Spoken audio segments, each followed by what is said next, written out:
కొన్ని కొన్ని సంఘటనలు చూస్తుంటే మనుషులు దుర్మార్గత్వంగా ఎందుకు మారతారనిపిస్తుంది. అది కూడా డాక్టర్లే అంత పైశాచికంగా సాడిస్టుల్లాగా ఉంటారేమో అనిపిస్తుంది. చచ్చిపోయిన వాళ్ళ మీద నేను ఎప్పుడు సానుభూతి చూపించనండి. ముఖ్యంగా ఎవరి మీదో తెలుసా?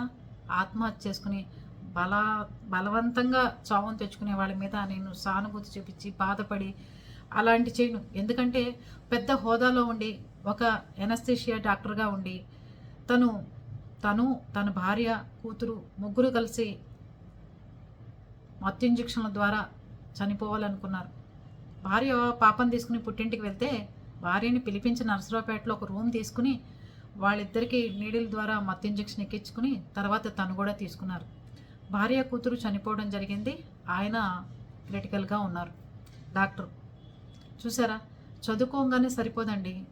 ఎంతో మందికి భవిష్యత్తుకి ఉపయోగపడే డాక్టర్లుగా ఉండి వాళ్ళ ప్రాణాల మీదకి తెచ్చుకోవడమే కాకుండా పక్క వాళ్ళ ప్రాణాల మీద కూడా తెస్తున్నారు.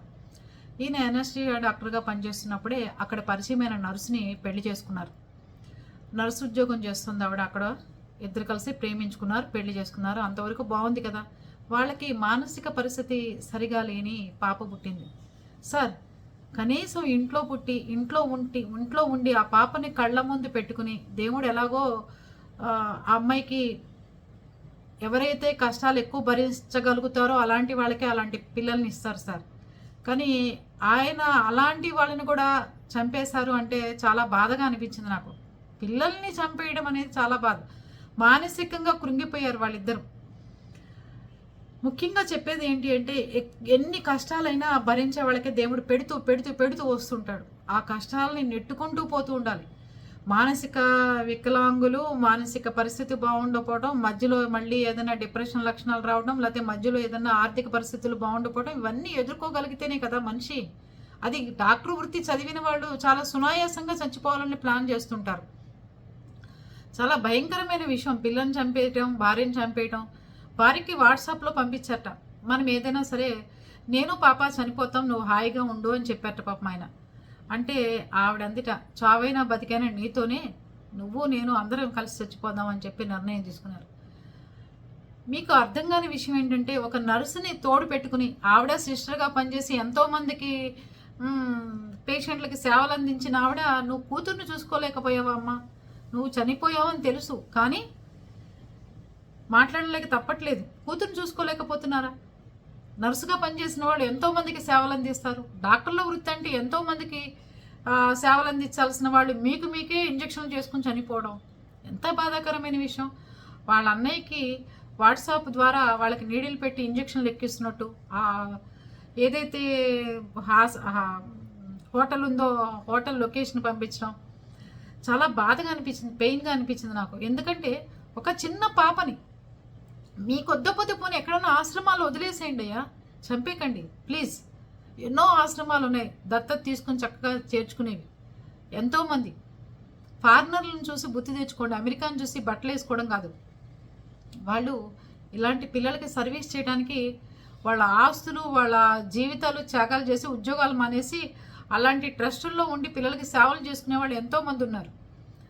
నీ భార్యకి ఇంకో నర్సుని పెట్టి ఆ పాపని ఇంట్లో ఉండి చక్కగా చూసుకోలేరా? చెప్పండి, ఎంత బాధాకరమైన విషయం. మానసిక వికలాంగులు నాకు తెలిసిన వాళ్ళు కొలల మంది ఉన్నారు మా బంధువుల్లో కూడా. అందరూ వాళ్ళ కోసం అని చెప్పి స్కూళ్ళు స్థాపించారు. నా కొడుకులాగా తక్కిన వాళ్ళ పిల్లలు బాధపడకూడదని చెప్పి ఆవిడకి హెల్త్ ప్రాబ్లం వచ్చినా పిల్లాడిని చూసుకుంటూ ఆవిడ ట్రైనింగ్ అయ్యి పెద్ద స్కూలు స్థాపించారు. మన వీడియోలోనే ఉంటుంది అలాగే వాళ్ళ స్కూల్ గురించి. అలాగే మా బంధువుల్లో కూడా చింటూ అని బాబు పుట్టాడు. మా పెద్ద బాబు వయసే వాడికి కూడా. వాడికి చిన్నప్పటిని పుట్టడంతోనే వాడు ఏదో డెలివరీ టైంలో తేడా వచ్చి పుట్టితే ఇప్పుడు వాడికి సేమ్ బెడ్ రెడ్ మనిషి. కంటికి రెప్పలాగా మదరు ఫాదరు చూస్తారండి వాడిని చక్కగా. ఎంత బ్రహ్మాండంగా చూసుకుంటారో వాడిని. ఎక్కడికి వెళ్ళినా తీసుకెళ్తారు. కుటుంబం అంతా సపోర్ట్ ఇస్తుంది. కుటుంబంలో అమ్మమ్మలు, పిన్నిలు, మేనమామలు, మేనత్త అందరూ చూసుకుంటారు చక్కగా. ఏ రోజు వాడు ఇలాంటి పిల్లాడు పుట్టాడు అని చెప్పి వాళ్ళు ఒక్కరోజు బాధపడింది లేదు. మాలాంటి వాళ్ళం ఏంటి ఇలాంటి పిల్లాడు పుట్టాడు అని సానుభూతి కూడా చూపించలేదు. ఎందుకంటే దేవుడు సెలెక్ట్ చేస్తాడు. ఎవరికి ఇవ్వాలో అలాంటి పిల్లల్ని దేవుడు సెలెక్ట్ చేసుకుని వాళ్ళకే ఇస్తాడు. పడు చెయ్యి చేయాల్సిందే. ఇలాంటి పిల్లలు పుడతారు, మీరు చాకరీ చేయాలి, చేసి 10 మందికి ఆదర్శంగా చూపించాలి మీరు వాళ్ళంటే ఏంటో అని చెప్పి చేస్తారు. అలాంటిది పాపని చంపేయటం ఏంటి, భార్యని చంపేయటం ఏంటి, తర్వాత మీరు ఇచ్చుకోవడం ఏంటి, అన్నగారికి వాట్సాప్లో లొకేషన్ పంపించడం ఏంటి, ఎంత బాధాకరమైన విషయం. ప్రేమించి పెళ్లి చేసుకుని ఒక్క పాప అలా పుడితే మీరు ఇంత డాక్టర్ అయ్యి ఉండి ఎంతోమంది మీకు ఫ్రెండ్స్ ఉంటారు, ఎంతోమంది ఉంటారు, ట్రీట్మెంట్ ఇప్పించలేని జబ్బులు వస్తాయి, కరెక్టే వస్తాయి, ఏం చేస్తాం, ఫేస్ చేయాలి. చర్మం మీద ఏదో స్కిన్ ఎలర్జీ వస్తే చర్మాన్ని తీసేసుకుంటామా, మందు వాడతామా? మనకి అలాంటి పిల్లలు పుట్టినప్పుడు దాన్ని ఎలా బయటపడాలో నేను చూసుకుంటామా, మనుషులను చనిపోతామా? దయచేసి ఎవరికైనా చెప్తున్నాను, ఇలాంటి ఆలోచనలు వచ్చినప్పుడు మీకు మీ పిల్లల్ని తీసుకెళ్ళి చక్కగా ఆశ్రమాల్లో జరిపించండి. వాళ్ళకి ఎలాగో అమ్మెవరు నాన్నెవరు అలాంటి కండిషన్లో తెలియని వాళ్ళు కనుక ఉంటే మీకు స్తోమత లేకపోతే జరిపించండి. మీరు వెళ్ళిపోయి ఏదో ఒక ఆశ్రమాల్లో చేరి ప్రజలకు సేవ చేసుకుంటూ ఉండండి అయ్యా. ఆవిడ ఒక ఆశ్రమాన్ని చచ్చిపోయే బదులు ఏదైనా ఆశ్రమాలకు వెళ్ళి సేవ చేయండి, ఉచితంగా వైద్యం చేయండి, ఆవిడ ఉచితంగా సర్వీస్ చేస్తారు. ఆ పాపని తీసుకెళ్ళి ఒక ఆశ్రమంలో పెట్టుకోండి, బతికినందుకు ఉద్ధరించండి. భూమి మీదకి వచ్చినందుకు, తల్లిదండ్రులు చదివించినందుకు, అన్నదమ్ములు మిమ్మల్ని కంటికి రెప్పలా చూసుకుంటున్నట్టుగా ఆ అన్నయ్యకి ఎంత బాధ. తమ్ముడిని చేతుల్లో వేసుకుని మరదల్ని పసిపిల్లల్ని చేతుల్లో వేసుకుని తిరగాలంటే వాళ్ళ కుటుంబానికి ఎంత పెయిన్ మిగిల్చారు. చదివించినందుకు, వృత్తి చదివించినందుకు ఆ తల్లిదండ్రులకి మంచి భోజనం పెట్టలేదు, కనీసం మంచిగా చూసుకోవడం చేతకలేదు. చదువుకుంటూనే ఒక అమ్మాయిని ప్రేమించి తీసుకొచ్చావు, ప్రేమిస్తూనే ఒక పాపని తీసుకొచ్చావు, ఆ పాపని భవిష్యత్తుని చూసుకోవడం చేతకలేదు. కనీసం ఆడవాళ్ళకి చెప్తున్నాను, భర్త ఏమన్నా ఇట్లాంటివి చెప్పినప్పుడు ఆడవాళ్ళే చాలా ఓపికగా ఉండాలి. ఆడదానికి భూదేవి కన్నంత ఓర్పు ఉండాలి. నేను నర్సుగా పనిచేశాను, ఎంతోమందికి సేవ అందించాను. నువ్వు డాక్టర్వి, ఎంతోమందికి నువ్వు క్రిటికల్ కండిషన్లో నువ్వు ఎనస్థీషియా ఇస్తే కానీ డాక్టర్ ఆపరేషన్ చేయలేడు, అంత ఉపయోగం వాళ్ళు. ఇంత సర్వీస్ మనం చేస్తుంటే మనం చిన్న పాపను చూసుకోలేమా అని చెప్పలేరమ్మా ఆడవాళ్ళు. మీరు ఆడవాళ్ళని బట్టే కుటుంబం నడుస్తుంది, ఆడవాళ్ళని బట్టే కుటుంబం ముందుకెళ్తుంది, ఆడవాళ్ళని బట్టే పిల్లలు కూడా భవిష్యత్తులో బాగుంటారు. ఆడది లేదే అసలు కుటుంబం జరగదని చెప్తా నేనైతే.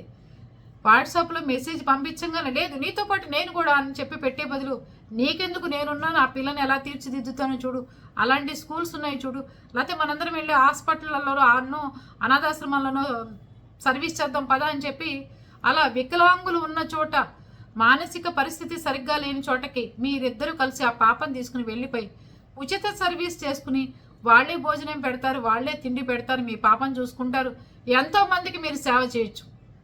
ప్లీజ్ అర్థం చేసుకోండి. చనిపోయే ముందు ఆలోచించండి. మనం చనిపోవడం ఏంటి, మనం ఎందుకు చనిపోవాలి, మన వల్ల ఎక్కడికన్నా వెళ్ళిపోయి మనలాంటి వాళ్ళకి ఉచిత సర్వీస్ చేద్దామని చెప్పి అనుకోండి. ప్లీజ్ అర్థం చేసుకోండి. మీరు చనిపోవడం కాకుండా ఏమీ తెలియని పసిపిల్లని చంపేస్తున్నారు, ఏమీ తెలియని పసిపిల్లని చంపేస్తున్నారు. అర్థం చేసుకోండి చక్కగా.